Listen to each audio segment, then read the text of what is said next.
নমস্কাৰ সকলোকে মই যদিও ভিডিও কৰি মোৰ ষ্টৰেজ ফুল কৰি দিছো তথাপি আজিলৈ এটাও ব্লগ মোৰ দ্বাৰা বনোৱা নহলে তো যোৱাকালি যেহেতু মই প্ৰকৃত চিত্ৰশিল্পী ভিনচেণ্ট ভেন গখৰ সেই সময়ছোৱা য'ত তেওঁ কটাইছিলে গাঁওখন তালৈ গৈছিলোঁ তেওঁৰ কবৰস্থান তেওঁৰ স্মৃতিসৌধ সেইসমূহ চাই আহিছিলোঁ আৰু মই ভিডিও কৰিছিলোঁ যিমান পাৰোঁ তাৰে এটা ভালে বেয়া ব্লগ বনাব লৈছোঁ আশা কৰিছোঁ এইটো মোৰ শেষৰটো ব্লগ নহওক প্ৰথমটোৱে হৈ থাকক ও আপোনালোকে কেনেকুৱা পালে চাই জনাব থ্যাংক ইউ ছবি ভাল পোৱা ভাল নোপোৱা বুজি পোৱা বুজি নোপোৱা সকলো মানুহেই ভিনচেণ্ট ভেন গখৰ নামটো শুনিছে ভেন গখৰ জীৱন আৰু চিত্ৰকল্প দুইটা সম্পূৰ্ণ বিপৰীত আৰু সেই তেওঁ জীৱন আৰু তেওঁৰ শিল্পসমূহৰ পৰা আমাৰ শিকিবলগীয়া বহু কথাই আছে ভেন গখৰ শেষ ঠিকনা অভাৰ চু ৱাছ সেই বিশেষ গাঁওখনলৈ যাবলৈ প্ৰথমে মই ল'ব লাগিব ট্ৰামৰ পৰা মই চিটি ইণ্টাৰনেশ্যনেল যিটো আইআৰবি ষ্টেচন আছে তালৈ যাম তাত মেট্ৰ' লাইন ইউজ কৰি পেলাই মই যাম গেৰডনৰ ষ্টেচনলৈ গেৰডনৰ ষ্টেচনত 10 লাইন এইচ ব্যৱহাৰ কৰিব লাগিব আৰু তাৰ পৰা আমি গৈ পেলাই পামগৈ প্ৰায় এঘণ্টামানৰ মূৰত অভাৰ চু ৱাছ সেই বিশেষ গাঁওখন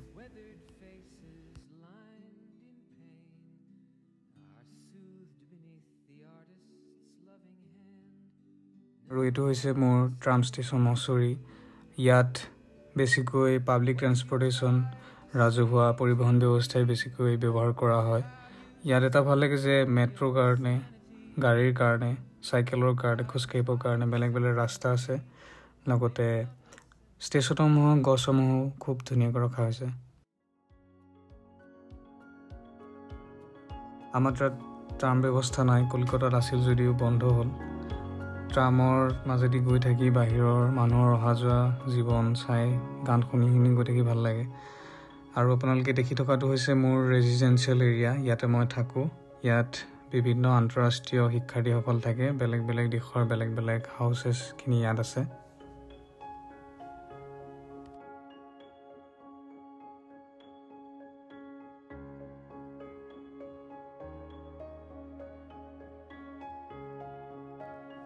এতিয়া মই আছোঁ গেৰডনত ষ্টেচনত এইটো এটা যথেষ্ট বিজি ভিৰভাৰ হোৱা ষ্টেচন ইয়াৰ পৰা আমি ট্ৰেইন লাইন এইচ ল'ম আৰু তাৰ পৰা আমাৰ যি লক্ষ্যস্থান আমাৰ যি গাঁও অভাৰ চু ৱাছ তাত গৈ পামগৈ প্ৰায় এঘণ্টামানৰ সময় লাগিব আমি আহি প্ৰায় ওচৰে পাইছোঁহি অভাৰ চু ৱাছৰ বৰ্তমান আমি আছোঁ ভালমণ্ডুৱাত আৰু এটা ষ্টেচন গ'লেই আমি আচলতে গাঁওখন পামগৈ খোজকাঢ়িয়ে যাব পাৰিলোহেঁতেন যদিও আচলতে আমি ইয়াতে ট্ৰেইনখন লৈ যাম বুলি ভাবিলোঁ প্ৰায় 700 মিটাৰ দূৰত মোৰ লগত আছে আজি Nishtha Baruah from Jorhat Germany Silchar Tezpur Biswanath and every আৰু প্ৰায় বেছি টাইম নালাগে আৰু সোনকালে পামগৈ কিছু সময়ৰ পিছতে আমি আজি আমাৰ লক্ষ্যস্থান ভিনচেণ্ট ভেন গখৰ সেই সময় কটোৱা গাঁওখন অভাৰ চু ৱাছত পাওঁহি ষ্টেচনৰ পৰা নামি আমি গম পাই গৈছিলোঁ আচলতে খুব ধুনীয়া দিন এটা পাবলৈ গৈ আছোঁ কাৰণ ৱালত খুব ধুনীয়াকৈ ছবি কিছুমান আঁকি থোৱা আছিলে ওপৰত ভিনচেণ্ট ভেন গখৰ যোনটো ষ্টেৰী নাইট সেই ছবিখনৰ ছবি অঁকা আছিলে হাতত যিহেতু কেমেৰাটো আছিলে ফোনটো আছিলে তো ভাবিলোঁ দুখনমান ফটো মাৰি লওঁ আৰু নিষ্ঠাক আজি মই দিনটোৰ কাৰণে মোৰ মডেল বা গিনিপিক হিচাপে ধৰি লৈছিলোঁ তো সেই সুযোগতে তাইৰ কেইখনমান ফটো তুলি দিওঁ ষ্টেচনৰ পৰা অলপ দূৰ খোজকাঢ়ি আহি আমি আচলতে এই গীৰ্জাঘৰটো দেখিবলৈ পাওঁ পুৰণা এটা গীৰ্জাঘৰ আৰু ভিনচেণ্ট ভেন গখে এই গীৰ্জাঘৰটোৰ এখন বিখ্যাত ছবি আঁকি থৈছে দ্য চাৰ্চ ভিনচেণ্ট ভেন গখৰ ধাৰ্মিক দৃষ্টিকোণ বা দৃষ্টিভংগীৰ বিষয়ে মই জ্ঞাত নহয় যদিও তেখেতে বিভিন্ন যিসমূহ চাক্ষু অভিজ্ঞতা সেইসমূহৰ পৰাই চিত্ৰসমূহ অংকন কৰিছিলে আৰু এই গাঁওখনৰ এই পুৰণি গীৰ্জাঘৰটোৱে আৰু আমাৰ অসমীয়া গাঁৱৰ পুৰণা নামঘৰ সকলোৰে মাজত কিবা এটা যেন সামঞ্জস্য পালোঁ পুৰণা বস্তুবিলাকৰ প্ৰতি হয়তো মানুহৰ কিবা এটা দুৰ্বলতা থাকি পুৰণি চিনাকি পুৰণা কথা পুৰণা বন্ধু গীৰ্জাঘৰটোৰ ভিতৰত সোমাই এনেকুৱা ভাৱ হ'ল মই যিখিনি দেখি আছোঁ মই য'ত খোজকাঢ়ি আছোঁ তাত এদিন ভিনচেণ্ট ভেন গখো খোজকাঢ়িছিলে মই যি দেখিছোঁ সেয়াও তেওঁ দেখিছিলে। হয়তো ইয়াত বহি তেওঁ জীৱনৰ দুখৰ কথাও কৈছিল, নিজৰ বিষাদৰ কথা কৈছিল। তেওঁৰ লগত বেছি একাত্ম হ'লো যেন অনুভৱ হ'ল ইয়াত। ইয়াৰ পিছতে আমি ওচৰতে থকা হুইটফিল্ডখনলৈ যাওঁ, যিখন পথাৰত ভিনচেণ্ট ভেন গঘে নিজৰ গুলীয়াই আত্মহত্যা কৰাৰ প্ৰচেষ্টা চলায় আৰু সেই আঘাততে তেওঁ দুদিন পিছত মৃত্যুবৰণ কৰে। পথাৰখনলৈ গৈ আচলতে মোৰ ঘৰৰ পিছফালে থকা পথাৰখনলৈ মনত পৰিল। তাতে আমি দুই অলপ খোজ কাঢ়োঁ।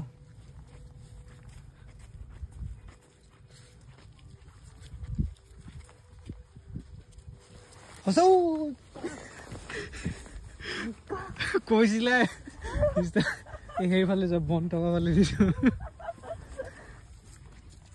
সেইফালে নাযাবা, এই যোনফালে ঘাঁহ আছে সেইফালে যাওঁ।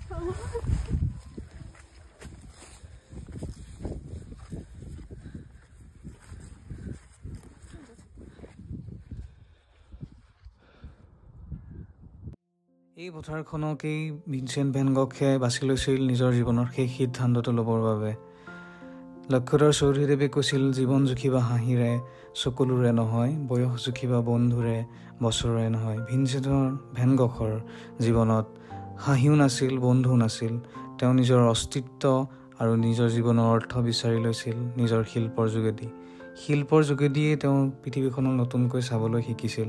তেওঁৰ বিয়োগাত্মক জীৱন আৰু যোগাত্মক ছবিসমূহ, এই যি বৈপৰীত্য, সেই বিপৰীতৰ মাজতেই যেন তেওঁ জীৱনটোক যাপন কৰিবলৈ অহৰহ চেষ্টা চলাই আছিলে। সেয়াই তেওঁ জীৱন যাপনৰ পথ আছিলে। পথাৰত এই মাটিৰ মাজত নিজৰ জীৱনটো শেষ কৰি দিয়াৰ সিদ্ধান্তটো ল'বৰ বাবে কিমান কৰুণভাৱে নিজৰ জীৱনটো যাপন কৰিব লাগিব, সেই কথাটো ভাবিলে আচৰিত লাগে। বিৰাট ঠাণ্ডা বতাহ, কিমান ঠাণ্ডা তাত মানে হেৰিটো লাগে যদি তাই নাকৰ মানে কালাৰটো যিমান সেইটোৱে মানে ইয়াৰ টেম্পাৰেচাৰ। আৰু এয়া হৈছে গাঁওখনৰ ৰাজহুৱা কবৰস্থান। চিনাকি অচিনাকি সকলোৰে আপোন পৰ সকলোৰেতো এয়াই লক্ষ্যস্থান। ইয়াত কিছু মানুহ আছে যি জীৱনত যি বিচাৰিছিল সকলো পাইছে, কিছু মানুহ আছে যি জীৱনত বিচাৰিছিল একো নাপালে। এনে মানুহ আছে যাক কেতিয়াও মনত পেলোৱা হয়, আৰু এনেকুৱা মানুহ আছে যাৰ কবৰত নামটোও নোহোৱা হৈ গৈছে। তেওঁলোকক এবাৰ আহি এপাহ ফুল দিবৰ কাৰণেও কোনো মানুহ নাইকিয়া হৈ গ'ল। তেওঁক চিনি পোৱা চিনি নোপোৱা, তেওঁক লগ পোৱা লগ নোপোৱা, ৰাস্তাত পাৰ হৈ যাওঁতে তেওঁক দেখা নেদেখা সকলো মানুহে হয়তো পৃথিৱীৰ পৰা ইতিমধ্যে নোহোৱা হৈ গৈছে। তেনেকুৱা বহু মানুহৰ বহু কাহিনীৰ এয়া হৈছে অন্তিম লক্ষ্যস্থান। আৰু এয়াই হৈছে পৃথিৱীৰ প্ৰসিদ্ধ চিত্ৰশিল্পী ভিনচেণ্ট ভেন গঘৰ সমাধিস্থল। তেওঁ আৰু তেওঁৰ ভাতৃ দুয়োকে একেলগে সমাধিস্থ কৰা হৈছে ইয়াতে। ইয়াত বহু মানুহ আছে যি হয়তো ভিনচেণ্ট ভেন গঘতকৈ সুখী জীৱন কটাইছিলে জীৱিত কালছোৱাত। সেই সকলোকো ইয়াত মনত পেলোৱা হৈছে।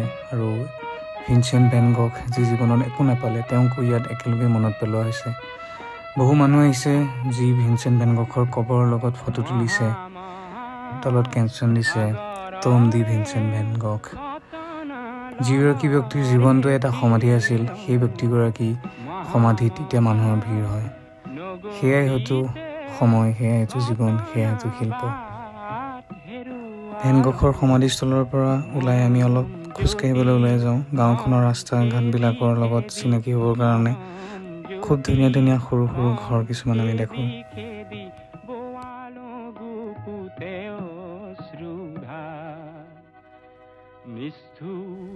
আৰু এইটোৱে হৈছে ভিনচেণ্ট ভেন গঘৰ বিশেষ ঘৰটো, য'ত তেওঁ জীৱনৰ শেষৰ সময়খিনি অতিবাহিত কৰিছিল। ইয়াত থকা সময়খিনিত তেওঁ প্ৰায় ৮০খন চিত্ৰ অংকন কৰিছিলে। আৰু এই ঘৰটোৰ এটা বিশেষ কোঠাত তেওঁ ভাড়াতীয়া হিচাপে আছিল, আৰু তাতেই তেওঁ মৃত্যুবৰণো কৰিছিল। কোঠাটো সংৰক্ষিত হৈ আছে বৰ্তমান। ৰেষ্টুৰেশ্যনৰ কাম চলি আছে বাবে 5 মাৰ্চলৈকে ঘৰটো বন্ধ হৈ আছিলে, সেইবাবে আমাৰ ভিতৰত সোমোৱা নহ'ল। সেইটো এতিয়া তেতিয়া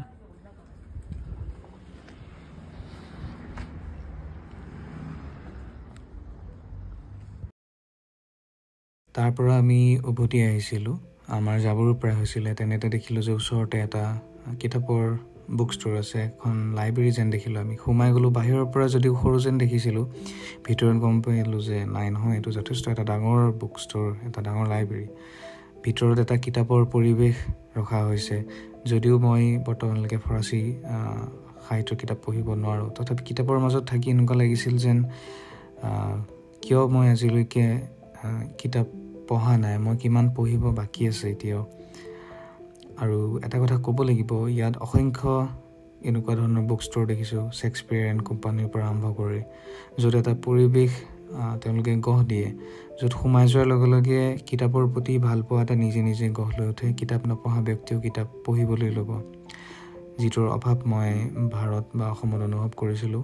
কলিকতাৰ কলেজ ষ্ট্ৰীটত তেনেকুৱা এটা পৰিৱেশ আছিল যদিও সেইটো বহুত এটা বিশৃংখলিত পৰিৱেশ। ইয়াৰ যোনটো শৃংখলিত কিতাপৰ পৰিৱেশ, সেইটো সঁচাই মানিবলগীয়া। ওচৰতে থকা বুলেণ্ডজেৰীত আমি কিবা এটা খাবৰ বাবে সোমাওঁ। তাত বিভিন্ন প্ৰকাৰৰ চাহ, দাৰ্জিলিং টি, চাই আছিলে, যদিও মই এটা অৰ্গেনিক মেংগ' আইচক্ৰীম আৰু নিশ্চয় ফ্ৰম্বৱাজী কেকটো, যোনটো ৰাস্পবেৰী কেক অৰ্ডাৰ দিছিলে। দাম যথেষ্টখিনি আছিল যদিও দুয়োটাৰে সোৱাদ যথেষ্ট ধুনীয়া আছিলে। ৰেষ্টুৰেণ্টৰ মেনুখন উলিয়াই আচলতে মই ভেন গখৰ এই কোটটো পাওঁ, দেয়াৰ ইজ নাথিং মোৰ ট্ৰুলি আৰ্টিষ্টিক দেন লাভিং পিপল। যিগৰাকী ব্যক্তি নিজৰ জীৱনত মানুহৰ পৰা একোৱেই নাপালে, তেওঁলোকী ব্যক্তিয়ে নিজৰ জীৱনৰ প্ৰতি, মানুহৰ প্ৰতি, নিজৰ শিল্পৰ প্ৰতি কেনেকুৱা দৃষ্টিভংগী ৰাখিলে এনেকুৱা এটা কথা ক'ব পাৰে।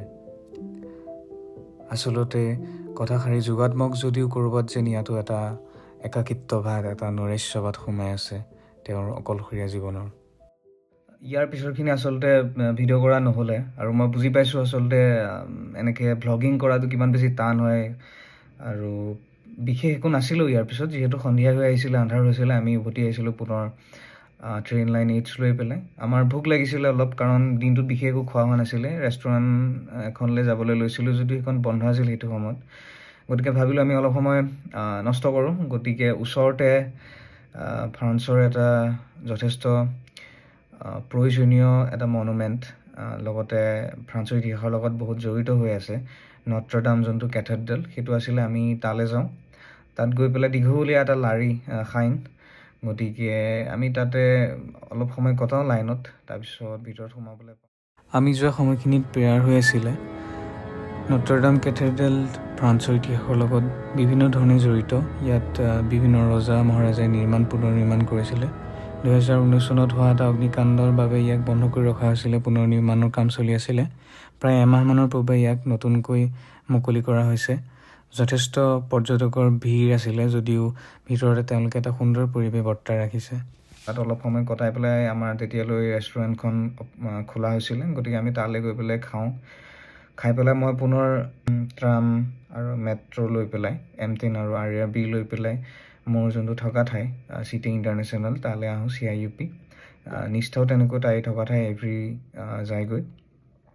আশা কৰিছোঁ ভ্লগটোত ঠাইসমূহ দেখুওৱাৰ লগতে সেই ঠাইসমূহৰ প্ৰতি থকা মোৰ দৃষ্টিভংগী, পাৰ্চপেক্টিভ কেনেদৰে চাইছোঁ সেইটো মই দেখাব পাৰিছোঁ। আৰু ইমানখিনি চোৱাৰ কাৰণে বহুত বেছি ধন্যবাদ, থেংক ইউ, মেৰ্চি।